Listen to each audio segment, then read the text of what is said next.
very confident, says he's going to knock you out in the 9th round. Yeah, man. You know, he's a dumbass, and so it's gonna be apparent on Saturday when he's the one that gets knocked out. I mean, genuinely, fighters always say this. There's the back and forth, but Piers, I'm being so honest, man. This guy is easy work. Warm up. Some I know 8-year-olds. I got the 8-year-olds in there. If I find out anything, I'm gonna beat your ass and I'm gonna beat Jaden on love. I mean, which is nothing wrong with it. You know what I mean? Especially Tank been talking about retiring, so why not get the bag and then go about your business if that's your... The moment Jake Paul called Gervonta Davis easy work, it didn't just ignite a headline, it sparked a cultural clash between two worlds of boxing. One, represented by Davis, forged in the trenches of professional grind. The other, embodied by Paul, shaped by spectacle, attention, and new age promotion. Their face-off on Piers Morgan's set was more than a media stop. It was a psychological duel. Jake leaned into bravado, predicting a 9th round knockout. Tank stayed still, unfazed, his short answers slicing through the noise. I gotta ask you, Jake Paul versus Gervonta Davis. Does Davis have a chance? Gervonta is a great boxer, but he ain't gonna be. So you got Jake Paul by knockout, or? No, I don't got anybody, but I don't think. He's just too small. It just. I don't want to beat up somebody that small. I don't want to, you know what I'm saying? What do you think of the fight? I don't want to lose to somebody that. There's no point in the fight. It's a great fight, actually. I'm not hating on the fight, but I think. My thoughts on it is let's watch it, see what happens. Ryan Garcia said that boxing's turning into WWE. Yeah, with that type of matchup. What do you agree? Last thing, White House card, like he said, you want Conor McGregor? Yeah, but the whole thing's on WWE, so right. It's like, at least that's happening and it's getting something to talk about, something to watch, and He didn't need to sell the fight. His calm already had its own gravity. The contrast between them told the story of boxing's evolution. Paul, a self-made fighter from the digital age, mastered the art of monetizing controversy. Davis, the technician, is a product of the sport's oldest truths. Timing, discipline, and silence that explodes into violence when the bell rings. Watching them side by side felt like watching two eras stare each other down, one born from social media, the other from sweat-stained gyms and late-night sparring sessions.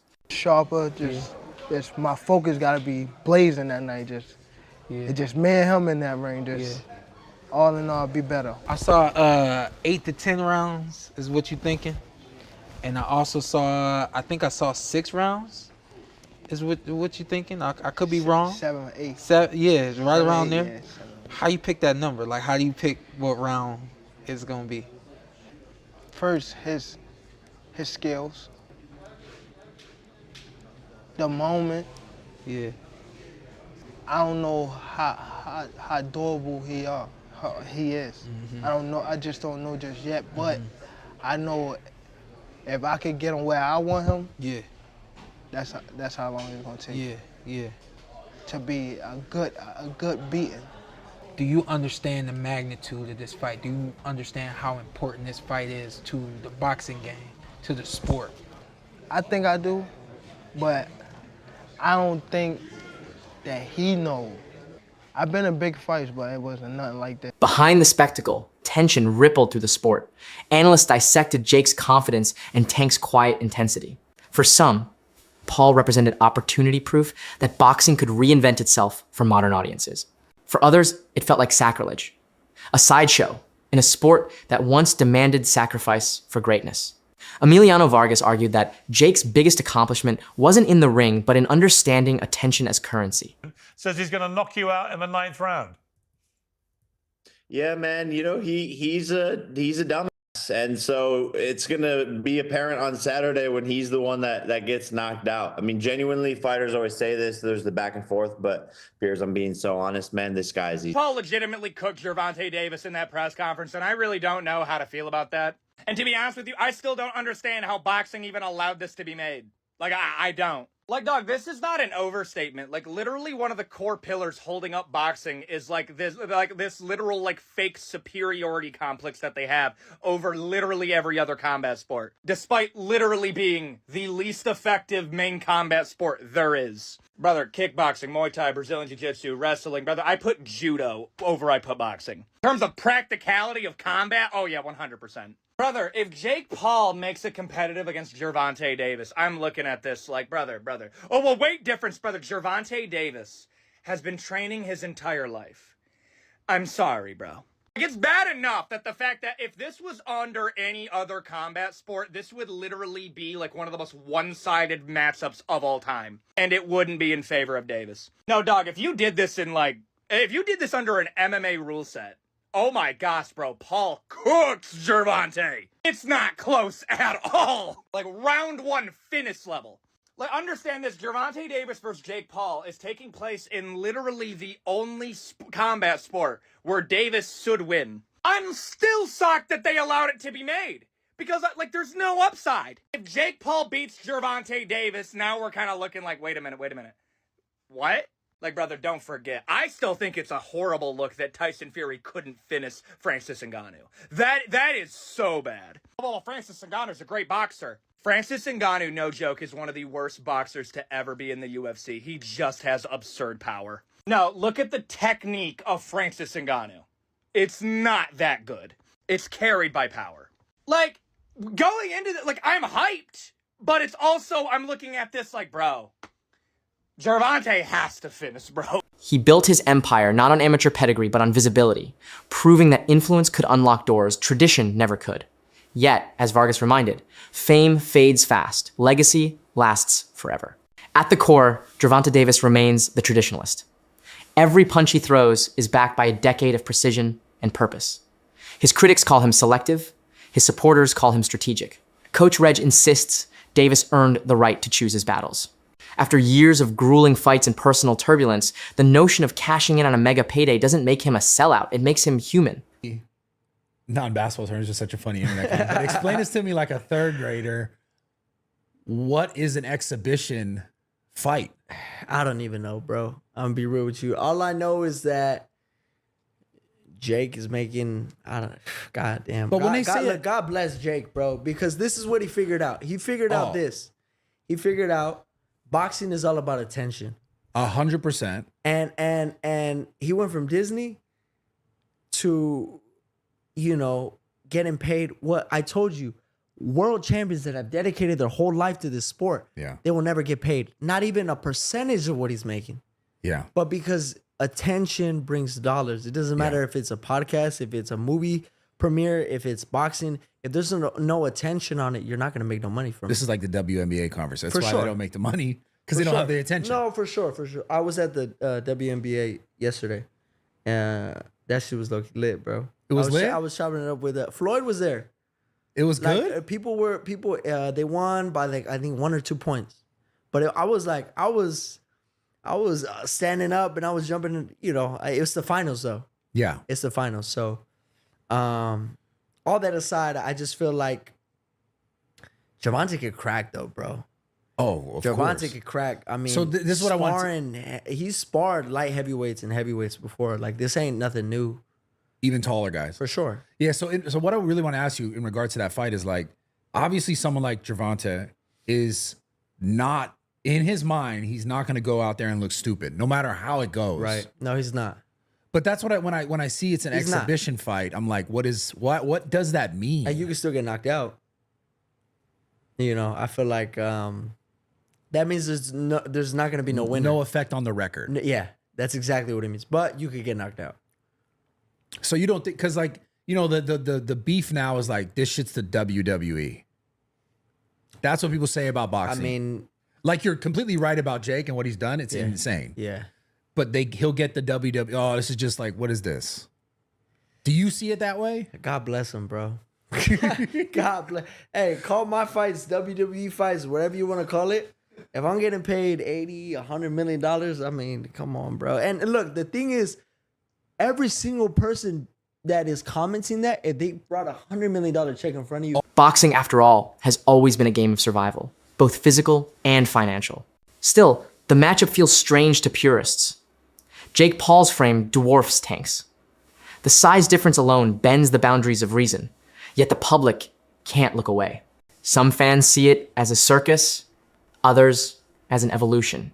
Gareth Davies calls it the biggest freak show yet, but one rooted in curiosity rather than disrespect. It was lame. And even though Jake Paul tried to egg him on and try to goad Gervonta Davis on, he's dealing with somebody that is not a quick-witted, thinker. He's not a quick-witted speaker. Tank Davis is explosive in the ring. He's fast and powerful in the ring. He's charismatic inside the ring when he's punching. But when you put a microphone in front of him, he's not articulate. He doesn't know how to quickly respond to people. He stutters a lot. He does more stuttering than talking. So Gervonta Davis in front of a microphone is not going to sell. So Tank Davis shouldn't be put in a podium like that. He should have speakers for him. He should have someone talking for him. He should have a mouthpiece. Tank Davis is not going to sell this fight. And Jake Paul knows it. That's the reason he kept throwing jabs at him. He tried to get Tank out of his shell. Tank's not quick verbally enough. He's not quick-witted. He's not quick with the tongue. So in order for him to sell this fight, he's going to have an adversary that can spit something back. Like, for instance, Chavez Jr., he didn't have that quick-witted a response, but he had the backing. He had the loyal following. And Chavez Jr., like many Mexicans, don't need to speak because they do all their fighting in the ring, and people know that. Tank Davis, I don't know, man. He didn't look good in his last fight. He's not fighting the killers in his division. People are getting off that Tank train, and we know that he's had his issues outside the ring. The love's not there anymore. Tank Davis is losing a lot of passion, a lot of followers, and people aren't buying this circus that Jake Paul's trying to sell. And I'm glad that people are getting off this train. The commission in Georgia got off this damn train. That's why they had to move this fight to Florida. If Jake lands clean, the world changes. If Tank dominates, order is restored. Either way, it's a spectacle built on risk, and risk has always been boxing's heartbeat. Tank's demeanor adds mystery to it all. In press conferences, he hardly reacts. Some see boredom, others see lethal focus. To him, talking achieves nothing. The ring is where truth lives. Every slight head movement, every clipped response hides a calculation.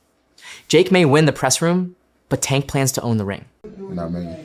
Especially Tank been talking about retiring, so why not get the bag and then go about your business if that's your plan? I mean, if that's your plan to retire, then go get the bag and then go about your business. You ain't doing nothing wrong. I'm not against it. You got some people that are very critical of Tank. Does it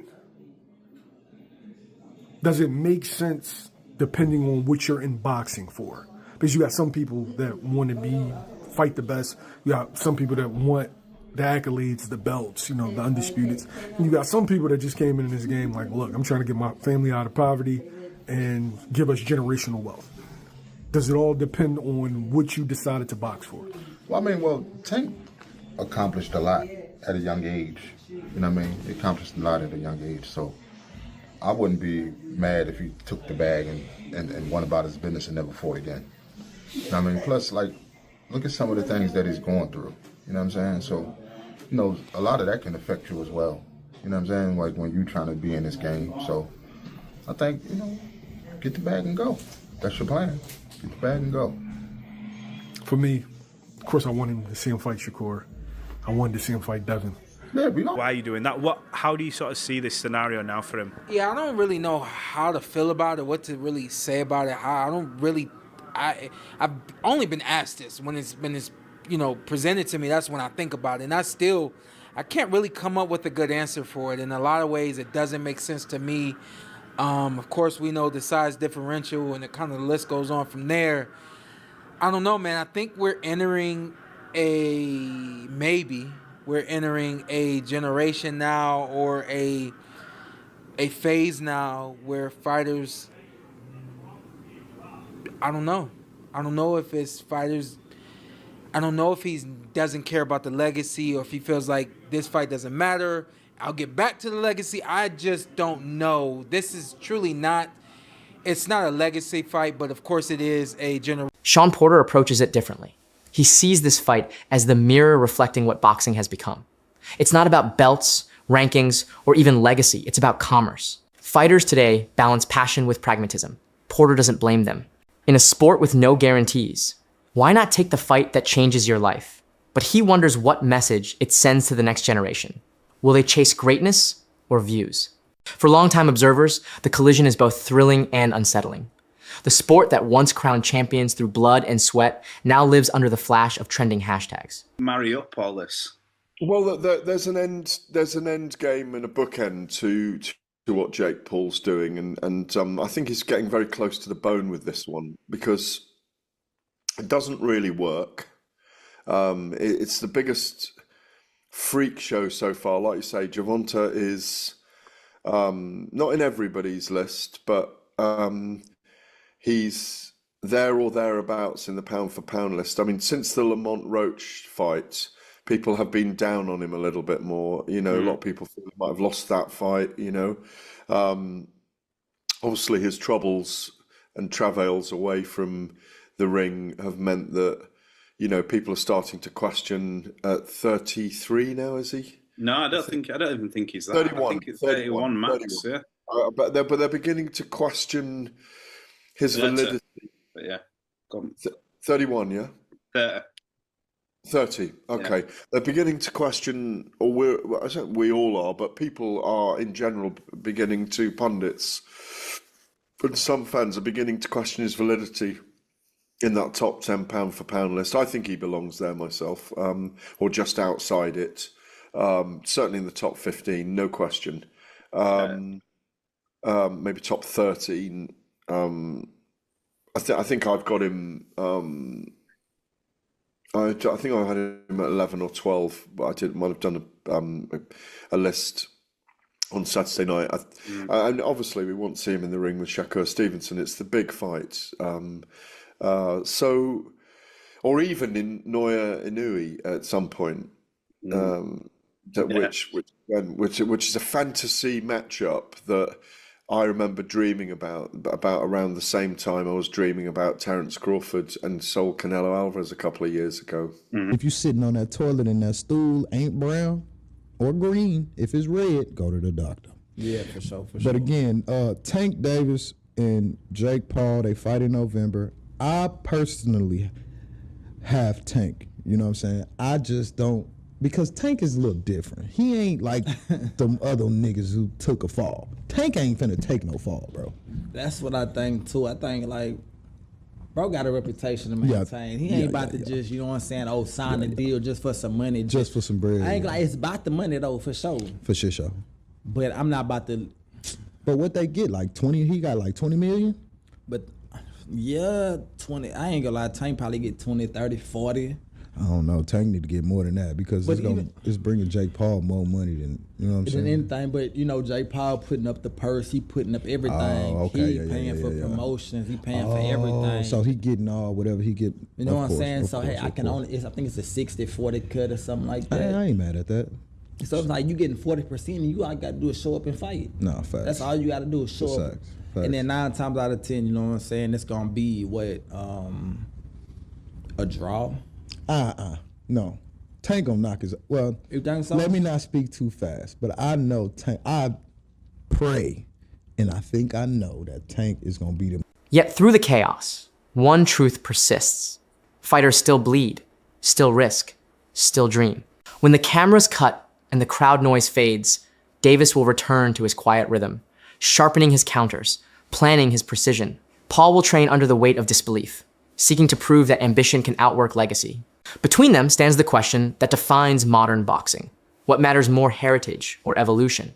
When the lights go down in Florida and both men step through the ropes, everything that's been said will dissolve into the sound of leather and will, whether it ends in shock or dominance, this fight will mark a turning point. For Davis, a chance to protect the sport's soul. For Paul, a chance to prove he belongs in it. In either case, boxing will walk away changed.